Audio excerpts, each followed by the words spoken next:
میخواید کدو میرزا قاسمی خوشمزه رو با کته دودی با ماهی دودی یاد بگیرید؟ پس با من همراه باشید. کدوهامون رو به هر مدلی که دوست داریم میتونیم برش بزنیم. من کدوها رو برشای نازک میذارم که با یه لیوان آب میذارم با کمی زردچوبه بخارپز بشه. سیرامون رو به این صورت خوردش میکنیم، بعد از پوسترش میاریم یا با پوستگیر یا با هر وسیله که داریم لهش میکنیم به این صورت یا با چاقو. ما تو کدومون یه مقدار آب میریزیم، زیاد آب نمیریزیم چون کدو سریع پخته میشه. کمی هم زردچوبه میریزم.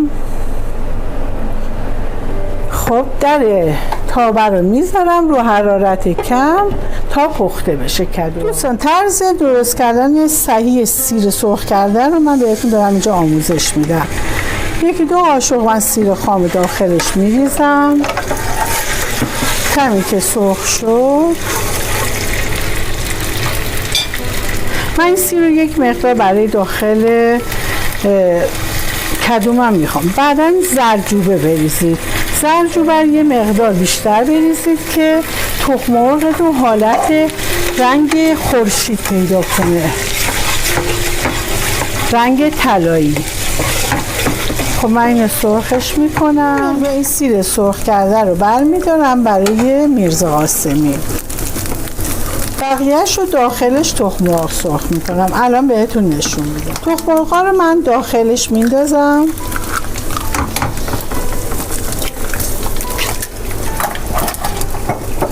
دوستان این طرز درست کردن صحیح تخم مرغ میرزا قاسمیه، چه با بادمجون چه با کدو فرق نمیکنه.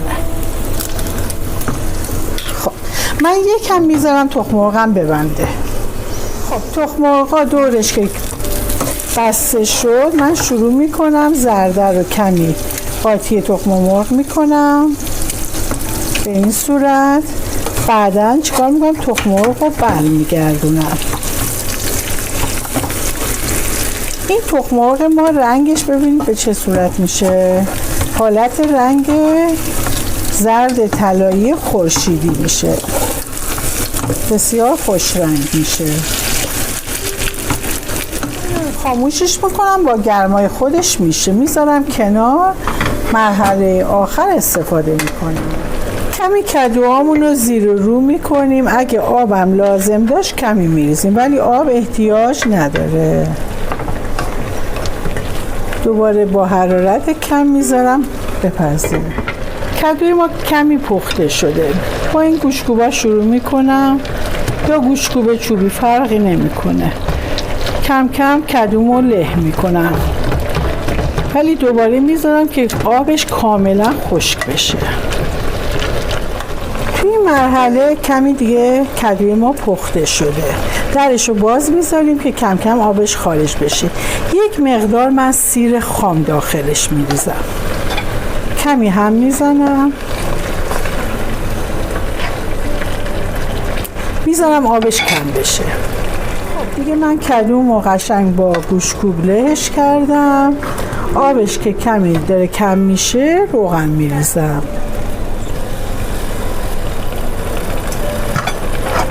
و شروع میکنم به سرخ کردن. خب من وسط برنجم رو گود کردم. وقتی که به آبش کشیده شد بخار کرد این ماهی دودی رو داخلش میذارم. در برنج رو میذارم رو حرارت کم میذارم برنجم با ماهی دودی دم بکشه. اینم میرزا قاسمی ماست که داره آماده میشه. در من یه مقدار سیر سرخ کرده رو برداشته بودم الان میریزم داخل این. کمی دارچین میریزم. دارچین بسیار خوشمزه‌اش میکنه. کمی هم فلفل سیاه با نمک.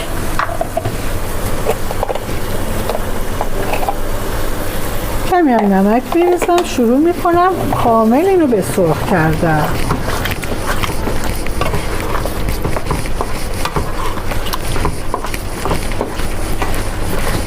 دیگه کاملا من حدود 1 ساعت تقریبا دارم با حرارت کم اینو سرخش میکنم.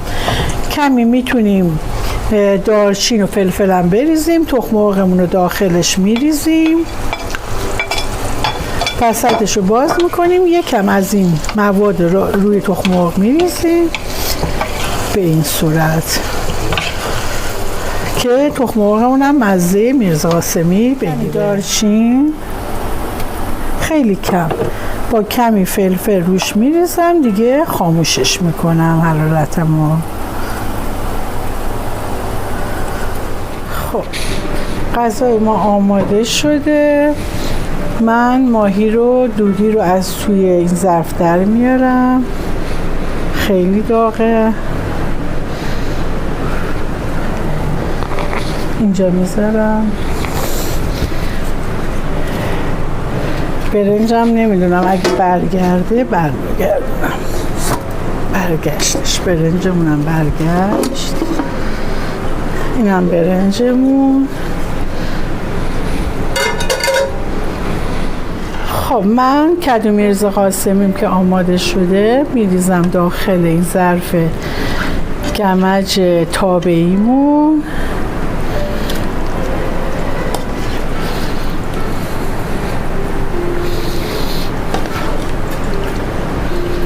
بسیار غذای لذیذیه، گوشتم نداره، بسیار خوشمزه است، حتما درست کنید. برنج خوشمزه ما کاملا قالبی برگشت. اینم داخلش برنج من امروز برنج دودیه. خب میرزا قاسمی خوشمزه ما ببینید چقدر خوب شده.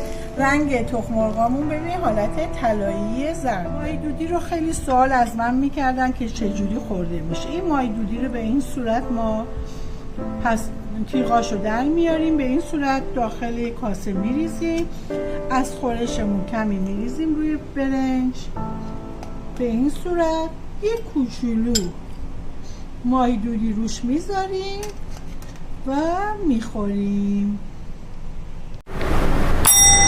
کدو میرزا قاسمی خوشمزه ما با کته دودی، ماهی دودی با مخلفات شمالی آماده شد. بسیار خوشمزه است. امیدوارم از این برنامه خوشتون اومده باشه. مرسی که منو همراهی کردید. به خدا میسپارمتون تا برنامه بعدی. خدا نگهدار.